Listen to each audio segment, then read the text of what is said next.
Quand un récit commence à se fissurer, tout ce qui repose dessus s'effondre. Chaque bluff échoue, chaque menace perd sa force et chaque tentative de négocier depuis une position de puissance se transforme en désespoir. C'est précisément le point où Vladimir Poutine se trouve aujourd'hui. Depuis des mois, le Kremlin diffuse un récit soigneusement construit.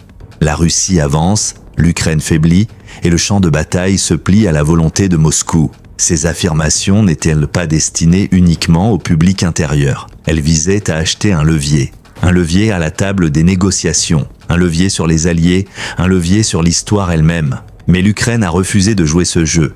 Au lieu de laisser Moscou contrôler le récit, Kiev a répondu par l'action. Une action dure, précise, indéniable. Et nulle part cette réponse n'a été plus claire qu'à Kupiansk.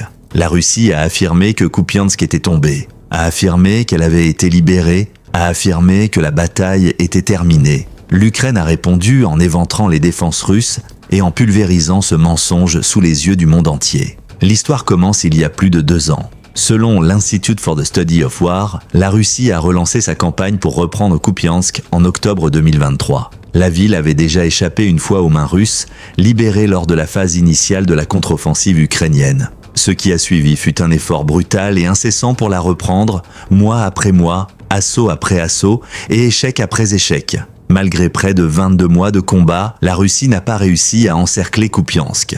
Elle n'a pas obtenu l'ancrage nécessaire pour menacer Kharkiv. Des milliers de soldats ont été engloutis dans la bataille. D'énormes quantités d'équipements ont été détruites. Pourtant, l'Ukraine a tenu. Puis vint l'annonce. Le 21 novembre, le général russe Valery Gerasimov est apparu devant les caméras et a déclaré à Poutine que Kupiansk avait enfin été prise.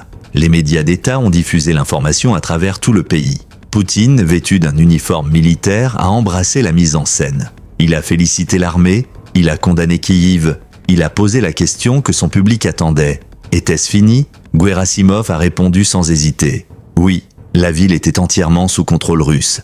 Il n'y avait qu'un seul problème. Kupiansk n'était pas tombé. Les forces ukrainiennes sur le terrain l'affirmaient. Les observateurs indépendants l'affirmaient. Même certains blogueurs militaires pro-russes l'affirmaient. Pourtant, le Kremlin a persisté. Des journalistes étrangers ont été invités à constater la victoire russe de leurs propres yeux, sans jamais être réellement autorisés à entrer dans la ville. La mascarade a continué, puis est arrivé le 12 décembre. Ce jour-là, le président ukrainien Volodymyr Zelensky s'est rendu personnellement à Kupiansk.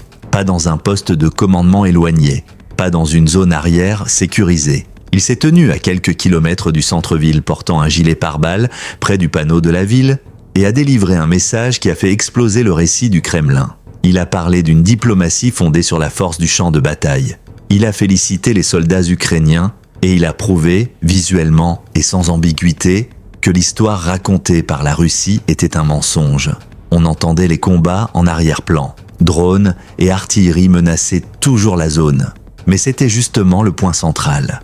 Une ville entièrement contrôlée par la Russie ne permet pas au président ukrainien de se tenir à ses portes et de s'exprimer librement. En coulisses, l'opération ukrainienne atteignait déjà son apogée. Le 12 décembre, les forces ukrainiennes ont achevé l'encerclement des unités russes à l'intérieur de Kupiansk. À la tête de l'assaut se trouvait la brigade Kartia, une formation de la garde nationale aguerrie par les combats les plus féroces de la guerre. Les positions russes se sont effondrées. Des quartiers entiers ont été nettoyés. Des centaines de soldats russes se sont retrouvés piégés, coupés et abandonnés. Avant que ces conséquences ne deviennent visibles pour le monde, le champ de bataille racontait déjà une histoire plus sombre et plus chaotique. Les unités russes, à l'intérieur de Kupiansk, se désagrégeaient. Le commandement et le contrôle s'étaient effondrés.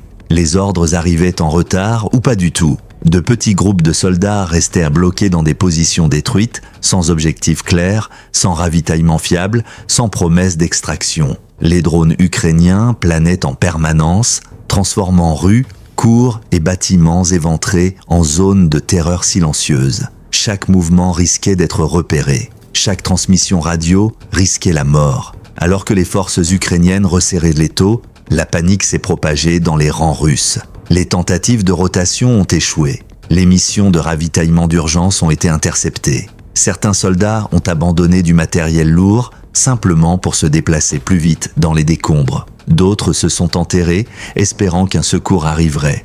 il n'est jamais venu. L'artillerie ukrainienne et les frappes de précision ont démantelé les points défensifs un par un, anéantissant la capacité russe à coordonner une réponse significative. Ce n'était pas une percée soudaine surgie de nulle part. C'était le résultat de mois de préparation, de reconnaissance et de tromperie. Les commandants ukrainiens ont étudié les habitudes russes, cartographié les routes logistiques et attendu le moment où la pression exercée ailleurs sur le front étirerait les réserves de Moscou. Kupiansk est devenu le point de rupture. Lorsque la contre-offensive est arrivée, elle l'a fait avec vitesse et détermination, exploitant chaque faiblesse que la Russie avait tenté de dissimuler derrière sa propagande. L'impact psychologique a été aussi dévastateur que les dégâts physiques. Les soldats russes, à qui l'on avait dit qu'ils se tenaient sur un territoire capturé, ont soudain réalisé qu'ils combattaient dans une ville que leur propre direction avait déjà déclarée sécurisée. La contradiction était impossible à ignorer. Le moral s'est effondré. La confusion s'est transformée en peur. La peur s'est transformée en débâcle. Pendant ce temps, l'Ukraine a tout documenté. Des images ont émergé montrant des quartiers libérés, des positions russes abandonnées et des unités ukrainiennes opérant librement, là où Moscou revendiquait un contrôle total. Chaque image, chaque séquence constituait une nouvelle fissure dans la façade du Kremlin. Le mensonge ne pouvait plus résister au poids de la réalité. Puis l'Ukraine a coupé la ligne de vie de la ville. Un pipeline clandestin que la Russie utilisait pour acheminer troupes et ravitaillements vers Kupiansk a été identifié, ciblé et détruit. 3 tonnes d'explosifs l'ont effacé du champ de bataille. À partir de ce moment, les forces russes encore présentes dans la ville ne vivaient plus que sur du temps emprunté. Les conséquences sont énormes. Poutine a perdu son levier. L'illusion d'avancée généralisée s'est brisée. Et Kupiansk elle-même, nœud logistique vital, a glissé encore davantage hors de portée russe. Même des blogueurs militaires russes admettent désormais la vérité. Tout se passe mal. À ce stade, une autre dimension du choc de Kupiansk commence à émerger, moins visible, mais tout aussi destructrice pour le Kremlin. L'impact politique interne. Car chaque mensonge exposé sur le champ de bataille résonne profondément à Moscou. Lorsque l'État proclame une victoire que même ses propres soldats savent inexistante, la confiance se désagrège. Les familles démobilisées, déjà éprouvées par des pertes massives et des rotations interminables, commencent à poser des questions dangereuses. Où sont les avancées promises? Pourquoi les villes libérées doivent-elles être reprises? Et surtout, pourquoi tant de sacrifices pour des gains qui n'existent que dans les communiqués officiels? Cette fissure intérieure est précisément ce que le Kremlin redoute le plus. La guerre n'est plus seulement un affrontement entre armées, mais un combat pour le contrôle de la perception. À Kupiansk, cette bataille de la perception a été perdue. Les images contredisent les discours, les vidéos démentent les déclarations. Kupiansk devient ainsi un symbole non seulement de résistance militaire, mais de supériorité narrative. C'est précisément pour cette raison que l'Ukraine insiste sur la preuve visuelle. Là où la Russie proclame, l'Ukraine montre. Là où Moscou promet, Kiev démontre. Kupiansk était bien tombée, mais pas de la manière revendiquée par le Kremlin. Elle est retombée sous contrôle ukrainien, entraînant avec elle le récit de Poutine. Si vous voulez rester en avance sur la véritable histoire à mesure qu'elle se déroule, aimez cette vidéo, abonnez-vous à la chaîne et restez à l'écoute pour les prochains développements majeurs.